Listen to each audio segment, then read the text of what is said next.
What's up, Lazy Dog fam? Hope everybody out there is having an awesome day.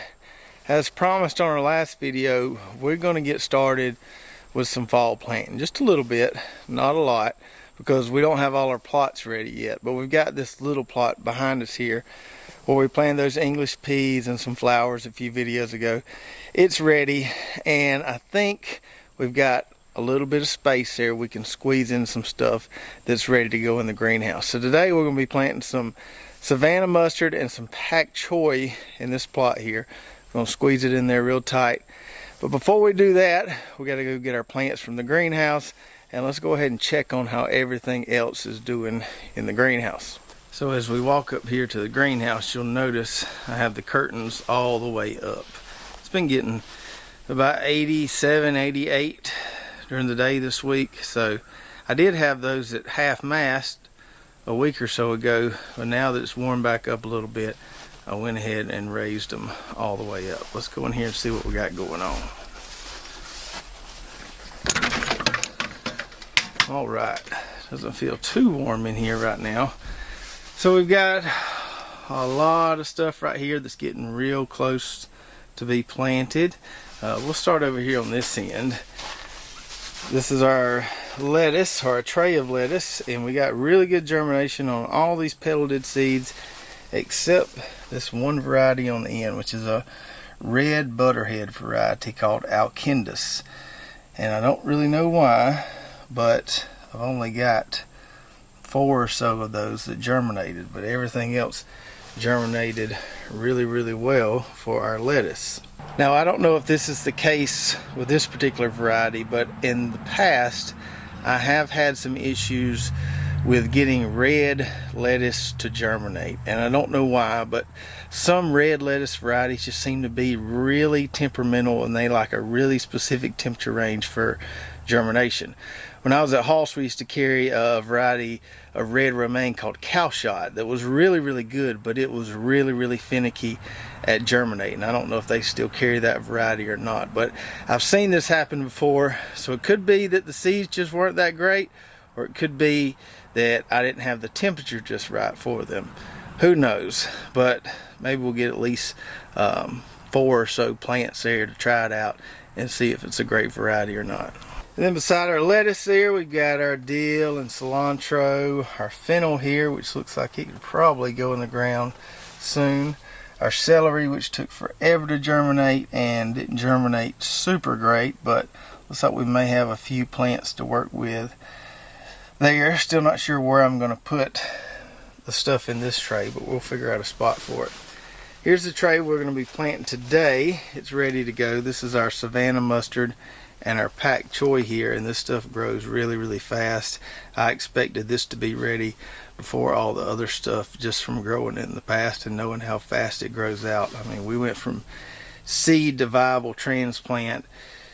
Well, we planted these I want to say first week, you know, around the 7th or 10th or so of September, it seemed, and here we're at the end of September today, September 30th. So you're looking at 3, not quite 4 weeks on these guys. So really fast. We can get some quick food out of these. Our other stuff in here, I've been fertilizing it twice a week, and it started to look a little better. It was looking a little pitiful on me. Started out looking good, then started looking pitiful.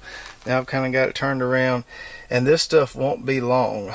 All this cabbage here, kale, lots of good looking stuff in here. Some of this stuff over here isn't looking that great. You can see that cauliflower there isn't looking that great, and a few things here. Now I had some insect pressure in here, but I seem to have been able to solve that. I sprayed it with a light dose of spinosad and kind of cured that issue, but I don't know what's going on here. Maybe it was something with the trays not being sanitized well enough. I just don't know what's going on here, but I've been trying to kind of baby them back to some kind of viability there. We'll just have to see what happens. I don't know why just these few particular varieties seem to be struggling, because if you look right beside that cauliflower, this what is this Chinese cabbage here is looking really good. So who knows what's going on there. Maybe we'll get enough plants to play around with those varieties and see what happens. And then over here on the other side, we've got our onions coming up really, really good, or at least most of them. So we can see here, see those little seed heads on top of the onion plants. That's just the thing with onions. They kind of hold on to that seed head for a long time. You can kind of come in here and pull them off if you want to, but they're not really hurting anything. So these trays look nice and full. Got really good germination on our Texas Legend, our Super X, our Sapelo Sweet, our DP Sweet. Now this one variety here is not germinating very well, or either it's germinating very slow. Some of them seem to be coming up now, but they don't look near as good as some of these others. So the Timon here looks really, really good, but his buddy Pumbaa here, he's kind of slow out the gate, and maybe we'll get enough there to kind of contribute to the trials and compare the varieties, but doesn't look like that part of the tray is going to end up being near as full as where the Timon is over there. And then here we've got our Chianti and Red Rock, our red onions. They're looking really, really good.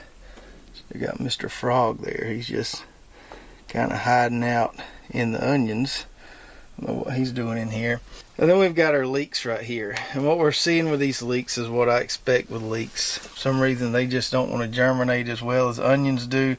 They're slower, they're not as consistent to germinate, you know, whereas all this stuff here pops pretty much at the same time. It all looks kind of the same height. With leeks you just get lots of variation there, and that's why I plant a whole tray of them, just so I'll know I'll have enough plants for at least a row. Well, they're coming up okay. This is just leeks. They're tough to germinate, tough to get going. Don't really know why, but we see it every year. And you can see all those bottom trays I've got leaned over right there. I was letting them kind of dry out a little bit. I've been going back and forth on using those. So if I'm here at the house, which I am most of the time, and could come out here and water these things, I water them in the morning and then in the afternoon, then I haven't been using the bottom trays. They just don't seem to do as good with that water staying in the bottom there. They don't soak it up fast enough, and they end up just looking better when I don't have the bottom trays on them. That's why I think they started looking kind of pitiful, and I kind of got them back looking better. But if I go out of town for the weekend or something like that, or I'm gone for a day or so, I will put the bottom trays under them just to keep them alive. But everything seems to do much better without the bottom trays. The onions, when you're using the bottom trays, the roots want to tend to grow out the bottom really bad, which is okay. I mean, we want them to have good roots, but I'd rather them form a good root ball inside that tray there than be running all out the bottoms of them, because then that's going to make it a little more difficult to pull them out of the tray. So, you know, we have the bottom trays as a backup plan for when we're not here all the time, but if I'm here, I don't like using them, and I just as soon water over the top. The plants seem to like it a lot better.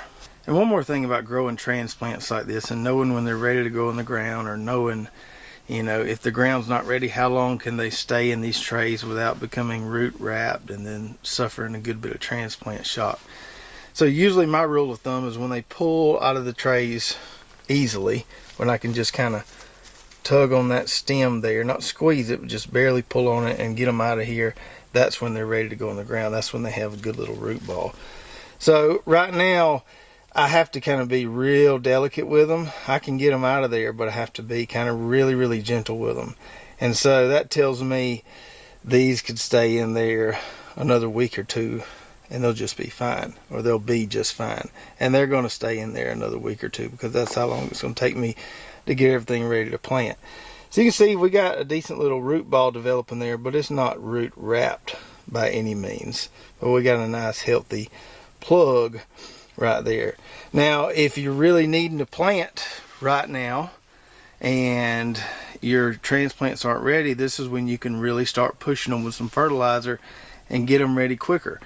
If your ground's not ready, but you've got transplants, you know, that are starting to root wrap a little bit, you got really two options. You can kind of back off the fertilizer and water and slow them down a little bit, or you can step them up. Obviously it wouldn't be feasible to step up this many plants in the bigger pots. But if you're just doing a few, you might can do that. So this kind of time frame, or this stage in their growth here, is where we can really push them if we want to, or we can back off them a little bit, just depending on when we've got our ground ready, or the climate outside. If it's too wet to plant, it's too hot to plant, whatever, we've got a little leeway as far as how we can push these guys. And we can see these guys right here, this Pak Choy, it's going to pull out of the tray really easily. You can see we've got a nice plug there.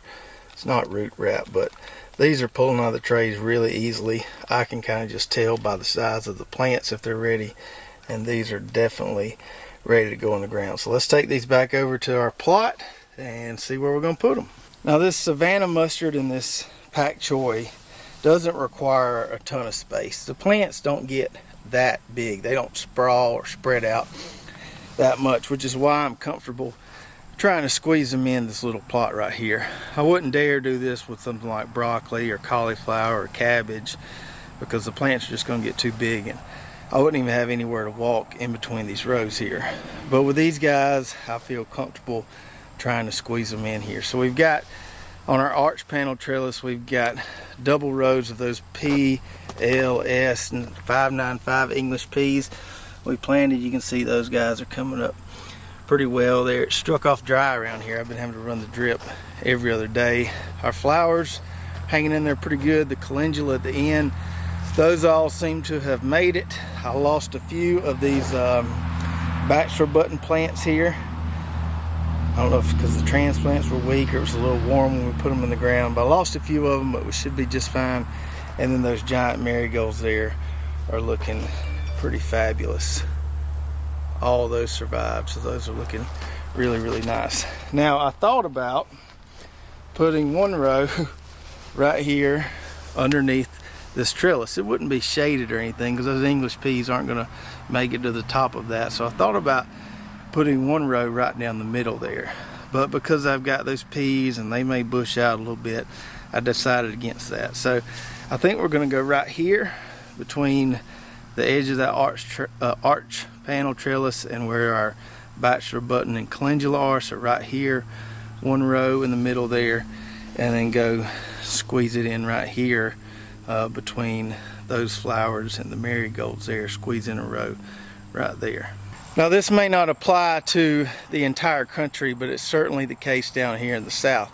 When you're putting in fall transplants like this and it's still a little warm outside, do it late in the day. If you put these guys in the ground in the middle of the day or the morning, it's hard for them to get adjusted, and you'll tend to lose a lot of them, or you'll see them start looking really, really weak, and then you'll have to go get the overhead sprinkler and kind of just keep some water on them, keep them alive. So planting them at the end of the day where they're not going to experience as much heat stress, you can turn the water on, they can get, spend the night in the ground, get a little more accustomed to their new setting there. They'll do a lot better than planting them during the heat of the day. That's what we're doing right now. We're planting them later in the afternoon. We got a little cloud cover, so they're not going to experience that much heat stress.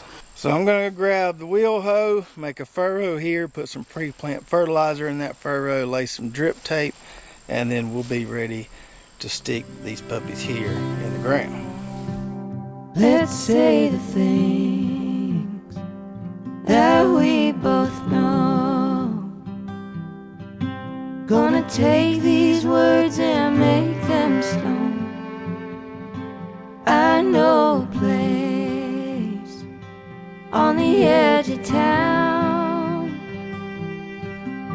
The whiskey and the wind are the only sound. Let's make like a tree, grow some roots, do all the things that old folks do. All right. We got our tape in, we got it turned on. That dirt right there is harder than it looks. I guess it got compacted with us kind of walking on it, transplanting these other rows. But I wasn't able to make a very deep furrow with the wheel hoe, and that was going over it twice. But I got it deep enough to somewhat bury that tape there. But pretty hard soil there. Those plant roots should tickle it, and get on down there and soften it up a bit. So we got our 2 rows right there. Now let's get to planting. And I just realized that this spacing is so tight that I'm not going to be able to lay my tray between these rows and scoot down there like I normally do. So I'm going to go ahead and have to pull all these out and just throw them down along the row, and then we'll plant them.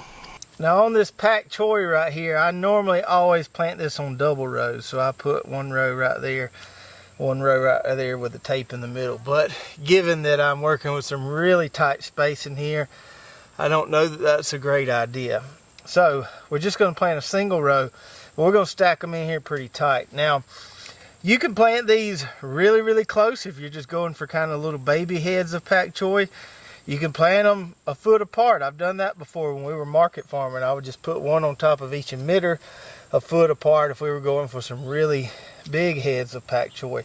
I'm probably going to put these about 6 or 8 inches apart. Not going to measure it, just kind of eyeball it. And that way we get some kind of medium size heads there. And that works out just fine with kind of the number of transplants I grew there. So we're just going to put these directly on top of the tape here, or kind of right beside the tape. And we're just going to stack them in here about 6 inches apart or so along this row. I need you and you need me. What else more could someone need? You've got a key and I've got a lock. Let's build a house upon a rock. Let's build a house upon a rock. And with this Savannah Mustard here, it's kind of the same story as it is with the Pak Choy. I almost always put this on double rows. I don't think I have enough transplants for a double row. And since our spacing's so tight here, it's probably going to work better to do it on a single row.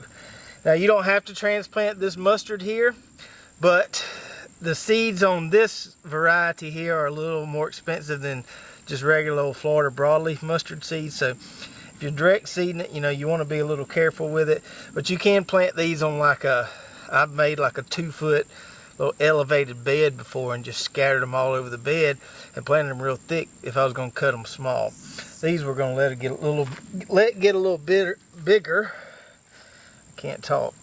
And so we're going to put these just like we did the Pak Choy, about 6 or 8 inches apart or so. We ain't got to be super exact with it. If that well runs dry, that'll never cross our minds. So bring on the aftershock. Let's build a house upon a rock. Let's build a house upon a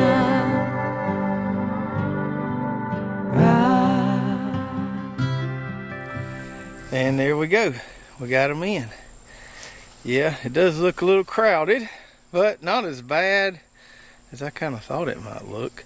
Now, this row of Pak Choy right here, I probably should have guided it over to the right a little more to get it kind of evenly between them peas and them flowers, but can't do anything about it now. It is where it's going to be.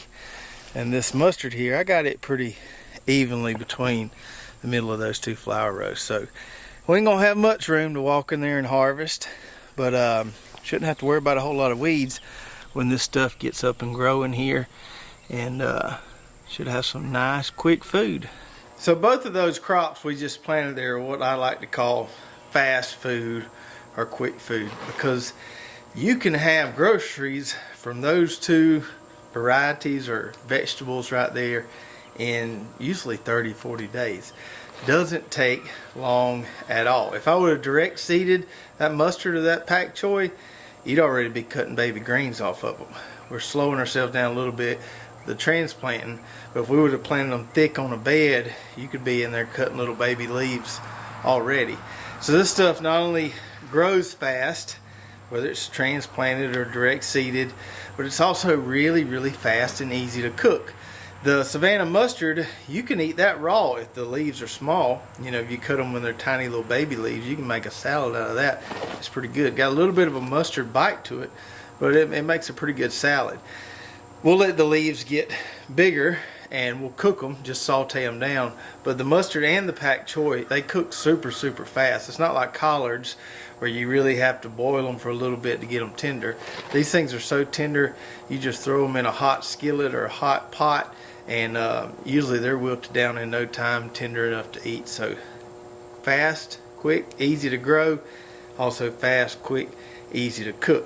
And if you've never tried the Savannah mustard, it's not like your traditional Florida broadleaf mustard. The leaves are flat. It looks a lot like tot soy. If you've ever grown tot soy greens, kind of tastes a little bit like tot soy. I won't say it's not quite as spicy as tot soy, but tot soy leaves usually don't get that big. These Savannah mustard leaves will get pretty good size if you let them. But it's a cut and come again, so we can cut it and it'll grow back and it'll grow back. The thing is, a frost will bite it back pretty hard. We'll bite back the leaves pretty hard. So if we're getting a frost, we'll try to come in and harvest everything, because if we leave any leaves out there, it's gonna damage those leaves, and they're not gonna be very good to eat after they're frostbitten. The plants will survive and they'll grow back. The frost won't kill the plants, but it'll damage the leaves pretty bad. The Pak Choy, from what I remember, seems to be somewhat frost tolerant, seems to handle it pretty well. And the good thing about the Pak Choy is you eat the whole plant. So you could kind of just cut and come again with it, but we're going to just, cut the whole heads. Once it forms kind of a head, almost kind of looks like romaine lettuce at the base, we'll just cut it right level with the soil and cook the whole thing, because the stems are really tender too. And because I've grown these two crops many times before, these two varieties many times before, I know for certain I'm going to have some pest issues with these.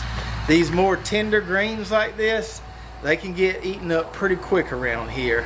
It's either aphids or flea beetles or a combination of the two. It's not really worms we have issues with them, but those really, really tiny insects, man, they'll just clean those things off and leave nothing but the veins there.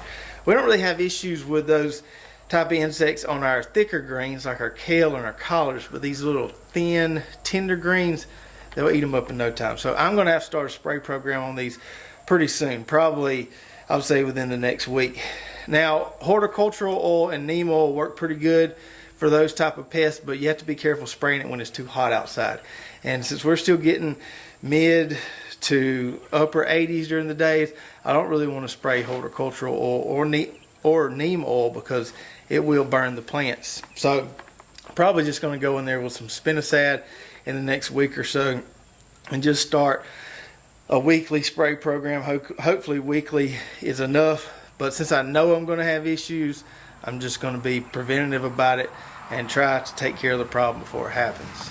So while you're waiting on those other cool weather crops to get ready, those ones that take a little while, your cabbage, your kale, your collards, broccoli, stuff like that, grow some of these fast growing crops like this Pak Choy and the Savannah mustard, and you'll have plenty of food to eat while that other stuff is getting ready. And then you can leave it there. You can keep cutting it if you want to, or you can easily turn it over, do away with it by the time your other stuff gets ready, your cabbage, your collards, and your kale. Either way, this stuff that we plant today fills in a nice slot in our fall garden, because we can get it in quick there, we can grow it out quick, and we can have some groceries from the backyard grocery store really quick. So if you've ever grown any of these two varieties we planted today, let me know about that in the comments below. Let me know how you like them. Also, if you have some other really good, fast growing crop ideas for fall that kind of fit the same build as these, I'd love to hear about them, so please share that with me in the comments as well. If you enjoyed this video, make sure to subscribe, ring the bell, like, and share, and we'll see you next time right here at Lazy Dog Farm. Oh, farewell, by the beauty of your life.